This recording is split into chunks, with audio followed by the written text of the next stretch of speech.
shadow artist, if I could just feed it and bring it out, that would be the real me. We're not allowed to shine. We're not allowed to be the light. We're being the shadow. And then if you give, you will get back. And if you give, it's a multiplier effect. It becomes nearly a self-fulfilling prophecy.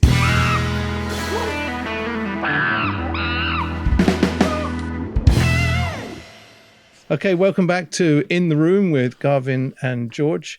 This time we're starting to talk about shadows, the shadow artist and where that idea actually came from, and anything else to do with light and shade.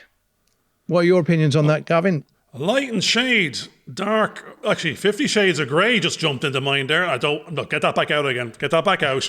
But I mean, if it's every colour of the rainbow and Ireland is it 50 Shades of Green? What was the old saying? It would there? be.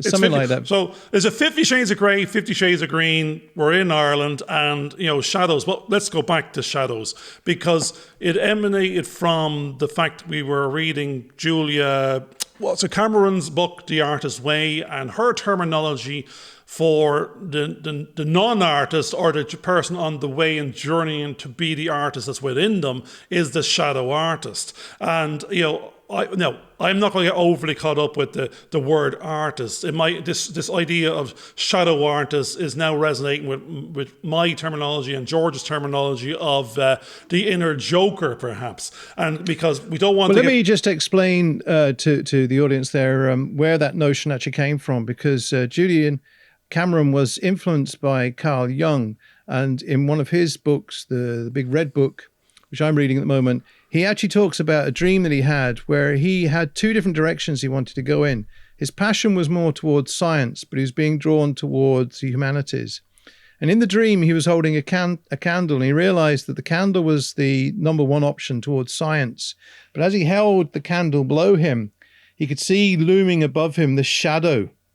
And that shadow was the second option. And that's where the shadow artist is that looming oppression of the darkness behind. Now, one of the things I was thinking about was if he lifted up the candle above himself, eventually the shadow would go under his feet. And that's really what we're actually trying to do, I think. Get the shadow under our feet. I don't agree. I believe we're back. Well, I don't even know if I agree or don't disagree. I probably didn't even understand what you said. I was trying to envision the language you were using, and I just I couldn't picture what it is you were trying to say in something that made some sense to me. I suppose I've got my preconceived notions now from reading the book, the chapter 1, the inner artist or shadow artist who wants to get out. This artist being this individual with this amount of creativity that's pretty much saying, I'm not the person, I'm not the full artist, I'm not the full person I want to be. This inner shadow or this shadow artist, if I could just feed it and bring it out, that would be the real me. Now, again, when I was saying that was the artist way was basically trying to organize people to. What most people do is they become shadow artists. They don't follow their dreams. They go for what is the standard thing to do. I just said that, George. That's what I just said. I didn't know. What you were saying was to bring out the shadow artist. No. I said I want to bring out the shadow artist. The shadow artist is a 0 and the artist is a 1. And I'm saying I want to feed my creativity and my shadow. There's art in there. There's creativity in there. I know there always has been. It's a little seed, but I want to grow that seed and grow it and get it outside and become. So you want to be the full artist, not the shadow. I think what I was trying to say there was. If I was adapting the terminology and my understanding of it, which may not be yours, because sometimes we don't have these discussions in the open and figure out if we're totally aligned. That's what the problem is with most people. They think other people understand what they're saying, and in my head, I'm making perfect sense, but to everybody else, maybe it's making no sense, nonsense. But to get back to the language, I suppose I read the book, I read the first chapter, and I saw the word shadow artist. And without going into too much terminology, what's resonating is, if I'm not the artist, I'm the shadow artist. If I want to become the artist, I have to make the shadow artist go on the journey to become one. The language she was using was the censor. And that resonated with me to be the chatterbox in the other books we were reading, in the sense of, the censor was stopping the shadow artist becoming the artist. It was given all these negative sort of vibes and negative, and your negative core belief was that you're not worthy, or you're not real, or can't be an artist, as someone said so, or more than likely, well, what I heard in this book in the first set of exercises was who put you down, or who didn't feed you, or who didn't nurture this creativity when you were young, or when you were earlier on in your life. And the exercise, I asked myself, who did this to me? And my answer was, nobody but me, nobody but my chatterbox going, you couldn't possibly be an artist, you couldn't possibly be a producer, you couldn't possibly be a filmmaker. Yeah, you might be able to be an accountant. That's what happened to me. Nothing ever. If you think there's a saying, he was a shadow of himself, yes, which meant he wasn't his full being. There we go. So let's lose self. the terminology artist for a second. The shadow. It's the shadow. I'm living in my own shadow. Yeah. And actually, other people live in other people's shadow. So let's say there's an extrovert in a group, and maybe the introverts in the group are less extroverted, will always be in the shadow of the golden girl and golden boy who control the group. They're the leader. Everyone else is following, perhaps. But actually, I think I wasn't following myself. I was in my own shadow because I wouldn't let this real me or full artist come out of the box. Therefore, I'm actually portraying the shadow nearly, as opposed to the real me. One of the things that's quite interesting is that if you're being constantly put into a position where you're not given the opportunity to demonstrate your full capabilities, and it doesn't matter what job that actually is, you always find yourself trying to sort of say, well, I could do that, I could do that, I could do that. And it's because in one sense you lack confidence and other people aren't recognizing you for what your true capabilities are. Once you do start to accept who you are for what you are and your capabilities, you end up finding that you're no longer trying to prove it by telling people, you're actually just doing it. Actually, see, that's back to the same thing. You're not, who goes around telling people? Other people notice by evidence, by witnessing, by seeing you doing your job or doing the career you're doing. Your friends go, where are you? Actually, an awful lot of my friends probably don't even know what I do as a day job. Actually, I know my brother-in-law might work in property, but I might be a chartered surveyor. But the exact day job work is of no importance to me. It means nothing to me because I don't interact with it. And the same thing if I'm an accountant. Then does he care? Does anyone else care what your day job is? They actually interact with the at home you, the weekend you, the evening you, when the job, the day when the robes of the job are put back into the shadow, and then the real you comes to the foreground for your friends and your family and friends. Well, in different scenarios, we are different people. In some scenarios, we're someone's father. In other scenarios, we're a grandfather, or we're a husband, or a wife, or a brother, or a sister, or a daughter, or a son. And in other ones, a teacher, or a student, or we practice a certain thing that most people come to, and that's the person they think of straight away. But in each of those different scenarios, we're different people to them because we meet different needs at different times. Well, then you'd wonder, are you in the 50 Shades of Grey of shadow to become from the bright to the dark? It's not out into, actually there's some film out there, out of the shadows and into the light. Is that Batman or is it Ninja Turtles? I'm not too sure which. I think there's a mix of both of them. Probably a bit of both. But it's out of the shadows. Am I trying to come out of my own shadow? Yes, I think I am. Yes. I'm trying to be the real, solid me in all scenarios, as opposed to filtering shades of grey according to who I'm talking to, because then I'm putting on the garb of work, or I think it's different personalities for different places and different things. I'm sure if you hire a tradesman or something, you want to not be the friendly happy-go-dude because he might screw you. You want to go, I know what I'm talking about. Well, absolutely, because when we're in a certain job, we act as a professional. We're not a friend at that point. We're a professional trying to make sure that we can do a good job at the right kind of price, and that also we don't end up having to give away more than what we need to get that job done. There's a professional persona that we put on. The home person is we don't need to be professional. We want to be giving, we want to be helpful. And if we do voluntary work, again, that's not about being professional. That's about fitting into another sort of system. But we want to choose which system that we fit into. And so we're not actually dominated in any of those different roles that we actually So perform. living in the shadows. Yes. What would that, are we living in the dark? Are we living Well, some people, I think, half-life nearly or something? Yeah. In half-light. We're not allowed to shine. We're not allowed to be the light. We're being the shadow. In other words, other people are casting their shadows onto us. We're remaining in that kind of shadow. We're not necessarily seeing So they're the light. on the stage of life, and Yes. we're in the crowd. See, one of the things that Julia Cameron talks about eventually is she talks about the crazy makers, the ones that are always eating up our time and taking away stuff.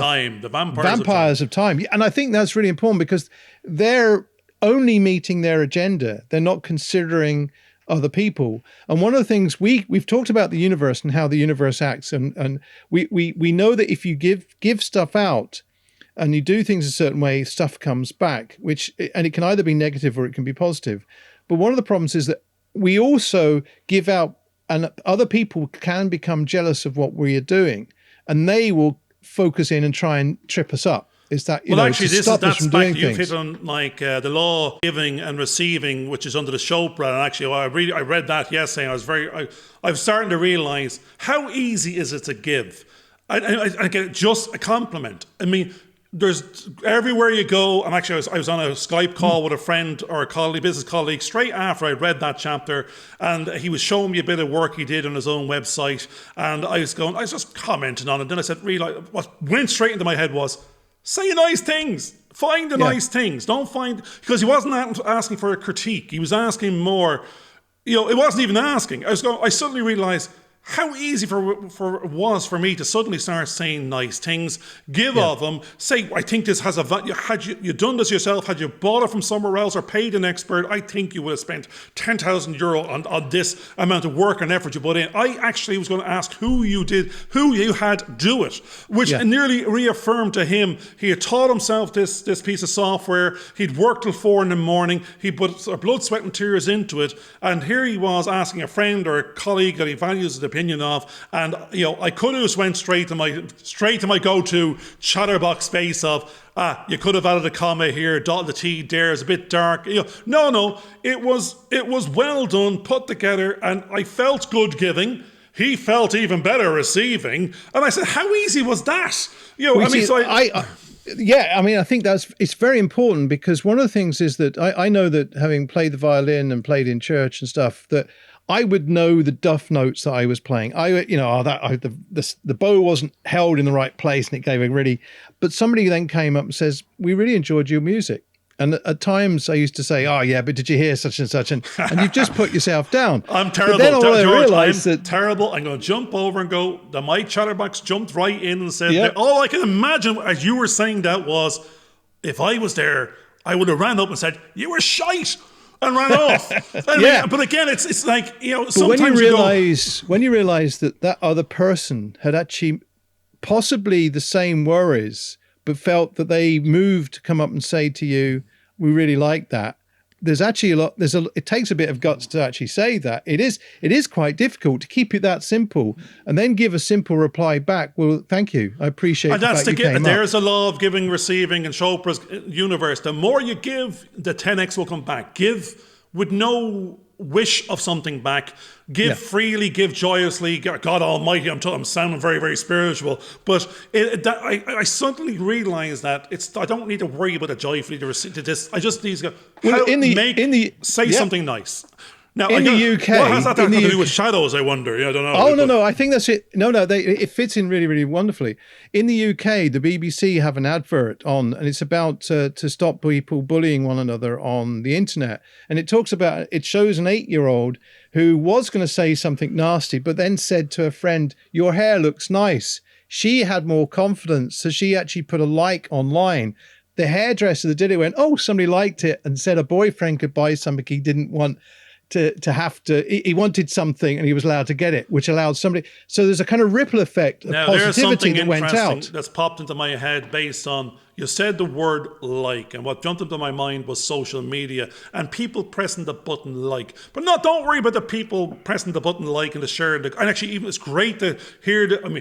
Actually, everybody, when we put these things out there, please press the button like, please say good things. But we know it's the other bunch. It's those ones that are in the shadows, that are putting the trolls, and they're putting forward the dislike and the bad commentary. When, like, wouldn't it been better of not to said anything at all? Why bother? They're not doing it. That's the weird scenario whereby they're not putting themselves up there, putting themselves out there. For criticism, bad or good, it's nicer to say nothing than actually they're just saying if you have nothing nice to say nothing at all. And in a way, they're the kind of cowardly people that are just because they're hiding behind the technology, which in itself, they're hiding in the shadows to nitpick at other people, and their joy is coming from actually upsetting people, which is, that just is a negativity. Actually, strangely, from that book again, it's they themselves are the shadows. They're in the shadow themselves. They're not happy with themselves. They're not joyous. They're negative. Their chatter box is probably full of pure negativity. I was down the bottom. Actually, there's a couple of people in this town that every time you say hello, it's straight to the complain mode. It's straight to the negativity. It's straight to, did you hear this? Or it's on Coronation Street. Did you hear about and such a thing? Especially in the pandemic times, you're going, we want to hear nice things and news. I don't like putting the TV on because it's all bad. It's very hard to hear the good. And I'd rather the good came out of the shadows. I'd rather when you meet someone, then they gave a positive something as opposed to reaffirming the negative we all already know. And I think that's important because one of the things that I've started to do now is build upon that idea of looking at things from a different perspective. So when somebody comes off with something really negative and go, I don't know, do you see those prices down there in a shop? Well, what if they needed to put those up because they were being charged more because they couldn't, you know what I mean? Just adding a little bit of, try to change their perspective in whatever it is to give them another view and hopefully see if they will, begin to see there's another possibility. Now, in some people, they're a complete hopeless case. And after a very short time, it's probably best actually, not that's to talk the thing. To them.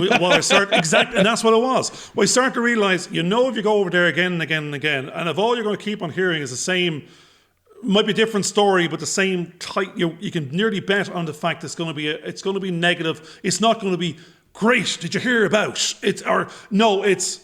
It's nearly sickening. It's not even offloading from them. It's actually sharing bad news. So it's not that it makes it less, but nearly that it spreads it more. You think about it. You've just used the word sickening, and one of the things that I was starting to explore today and any other day is that if you are thinking good, you feel good. And you physically feel good. That cognitive behavioral therapy is basically working at the mind to help the physical body and to help the well-being. So there's an interaction between them all. But if you're getting that negativity all the time, the best thing is to probably walk away and cut it out of your life. Yeah. And that crazy makers that they keep talking about on The Artist's Way, which you may not have got to that point yet, so I don't want to spoil it for you. But I'm still on page 3. I mean, you get away from page 3. Well, maybe I'll stay on page 3 as long as I like. Thank you very much. I know where the good news is, and if that's where it is, that's where I am. Page 3, that's where the good news is. You're back to what you talked about earlier on. Anyway, so I think that if there's the negativity, when we're laughing, we've just now laughed. We've had a good laugh just there, and you actually feel good. And you want to be doing that more than anything else. I don't know if we already said this. Spread the joy. Spread the joy. How easy. Yeah. And then if you give, you will get back. And if you give, it's a multiplier effect. It becomes nearly a self-fulfilling prophecy. Therefore, actually, that's what I'm finding. I think we had a conversation yesterday about it, is, our journey, the Artist's Way journey for me didn't start the time I picked up the book a week ago. It actually started a year ago when I met yourself, because we were already on this journey of, we know what we don't want, not too sure what we do, but we know we have to change. And like a dramatic change in myself, even in the last number of weeks, is how easy is it to say a good thing rather than a bad thing? actually start saying yes to whatever the universe suggests. And actually, I'm now running laps with my daughter actually, I'm only into day 3, but as I said, the last 3 days, my daughter is making my breakfast, dinner, and tea. We're on she's turned me into, I'm a vegetarian because I'm eating what she gives me. I'm having a smoothie in the morning. I'm having a salad at lunch, and I don't know what I'm having at dinner. But she's getting me up earlier, and I'm running sort of 2 kilometers with her. Then we're doing a workout in a room we call the gym. But in the sense of it's a room we go to, but here I am with my 16, 17-year-old daughter. I'm doing a teenage workout. I'm going to have great sort of female abs by the end of this. But the one thing is, there's no way I would have had this time had the universe not thrown this left fielder. I'm suddenly getting up early in the morning, eating a drink, and with my daughter, running, sort of doing workouts, then coming in and doing this. And I'm going, I couldn't pay for it. Look at the benefits your daughter's now getting. She's getting to spend time with her dad.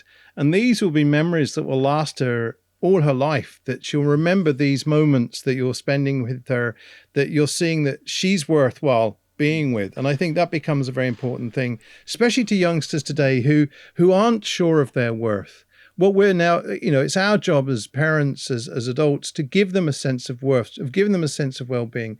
The number of students I saw when I was working in a college who, through the schooling system, were made to feel as though they were worthless.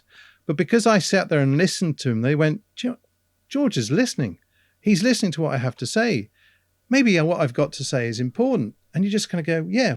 And if you just keep it that simple, yeah. Why not? It is, and I learned from the students. But listen, that's the language of listen to the universe, because who's occupying the universe are these voices. But if there's no voice, you'd be like, we don't want this. It's all very well looking to still our chatterbox inside, get rid of all this negativity. So we want to then refill it with positivity. But that positivity is going to emanate from the universe that's around us in terms of sounds and pictures. So the sounds is, if we're talking to someone like you're saying your student, or in my case, my daughter, now what we're talking about, when I heard you talking about well-being there, I was trying to pass off Chopra's little pocketbook to her yesterday, and she's looking at me as if I had 2 heads. And I go, no. I said, it's an hour.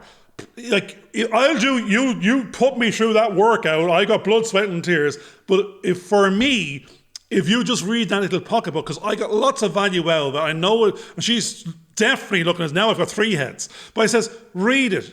Now, you may not like any of it, or you may get a little bit of something from it, but you'll see what I'm up to and what the triggers are for my journeys to delve a little bit deeper in terms of another book or an affirmation, and then to go off and do this piece of work where we're coaching, I'm talking to you and at you, you're talking to me and at me, and we're talking about our family, and we're talking about the universe, and we're talking about this, mainly we're talking about this journey we're now on, and I think it's getting legs. I think it's getting substance. I think it's putting on an overcoat, and it sort of nearly knows where it's going. I don't, but the journey seems to.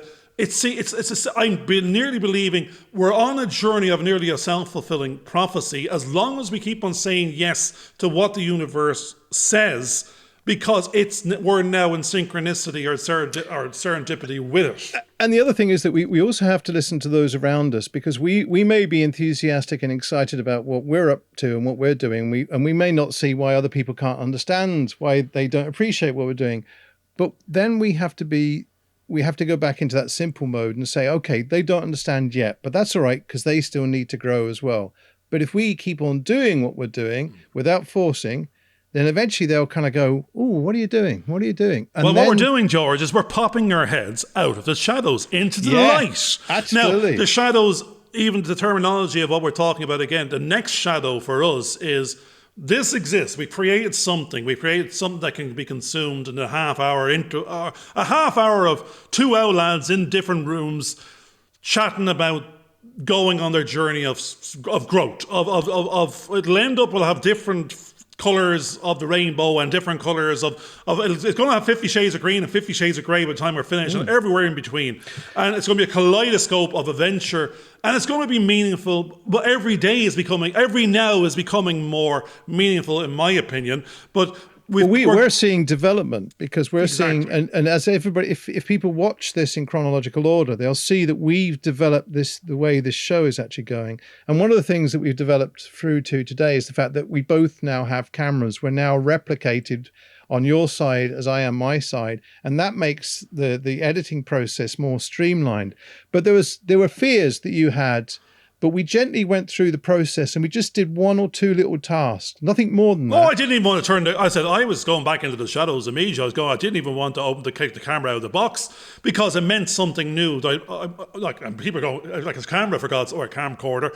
I like to be an expert before I've even learned what it is. So it was not, I suppose it is it's an impatience that actually, it's a fear, it's a chatterbox fear that, you're useless, you don't know how to do it, you don't know what that is. You have to think about why that is. Our generation was told, don't touch, you'll break it. Don't touch, you'll break it. And you're kind of going, all right, then I'll touch generation. That's what comes out of my words every 5 minutes to any of the kids. It's what we were taught.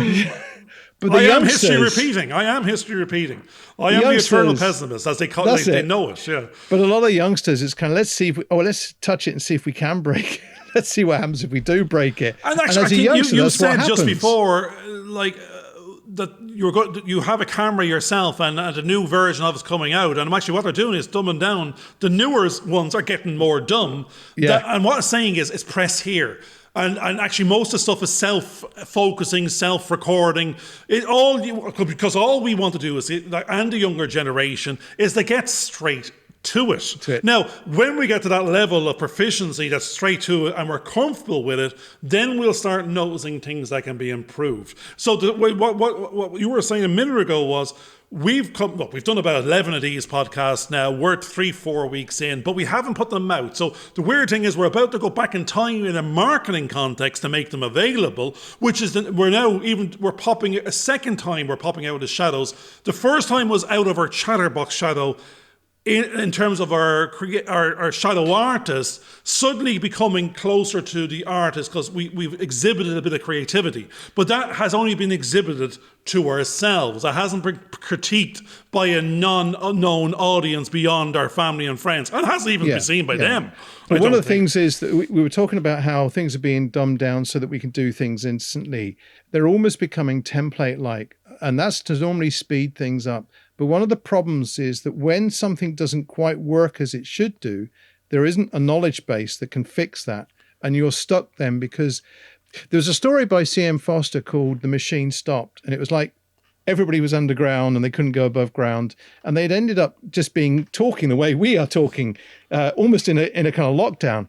But then things started to go wrong and nobody had the knowledge to fix anything. So their world crumbled. So there is an importance to start to realize that sometimes the learning journey is a long mountain. Mm-hmm. But the hardest step, they say, is to take the first step. As long as you take the first step in small increments, before you know it, you'll be at the top of the mountain. And that's what we were saying. And you won't even realize. Yeah. And you steps. Pretty much, accelerated my baby steps about an hour ago. We opened the box, and never mind open the box, we shared the screen. We put the camera up, we press play, press record, tweaked it a bit, and said, that'll do. Don't think anymore. Press record again. Let's get and say hello, and let's just do half an hour or something. And the danger is, once out of the shadows, it's not to go back into that dark space. The dark space in my mind is filling this chatterbox with other negativities. And other people might fill it for you. And that's going back to Julia Cameron's book, where they're saying, who are your naysayers? Who are your critiques? Who are the ones that are going to fill your chatterbox or your sensor with negativity, which will then shrink your shadow artist and make it a tougher journey to become the artist, and I'm using this terminology. And the artist is the real you. The shadow artist is the inner, is your inner life source, your inner soul, your inner spirit, the real you. Again, it's whether it's cluttered and clouded by the negativity that might be in your chatterbox that prevents you being yourself and going on that world stage and performing as the best you can be. A lot of times people are making excuses why to not take that first step, because they feel that they have to get something else, and then they have to get something else, and then they have to get something else. And what we've accomplished is we've used what we had, we've realized what we could do with what we have, and as we've moved and progress. We have said, yes, that'll do for now. That'll do okay for this moment. We can move forward. We will learn from what we've done now. And the next time we do this, we'll add some improvements, but only small steps, only small things. And eventually we'll keep improving, because we'll keep on practicing, because we intend to do this every single week. I'm sure you heard the saying, I'm probably using it out of context, the first cut is the deepest. Well, now we're saying the first step is the deepest. The first step is the hardest. The first step is the furthest. No, actually, the first step is actually, you're saying it's a baby step. No, it's the furthest, because it leads to absolutely everything else and full growth and all new things. Back to the book again, the universe is full of all potentiality, all possibility, all creativity. The first step is out of the shadows. And here's the thing. If you believe, and that's what most of it's all about, if you believe that you can achieve that and then visualize it, you will. And shine the light into the shadows on your inner self. Say hi and let them out. I think. Everybody, thanks very much for listening to this episode of In the Room with Garvin and George. We hope you'll join us on the next occasion. Click on the bell, subscribe, and thanks for watching. Out of the shadows, into the light. See you soon. Hope you enjoyed this video. Please subscribe and click on the bell for notifications.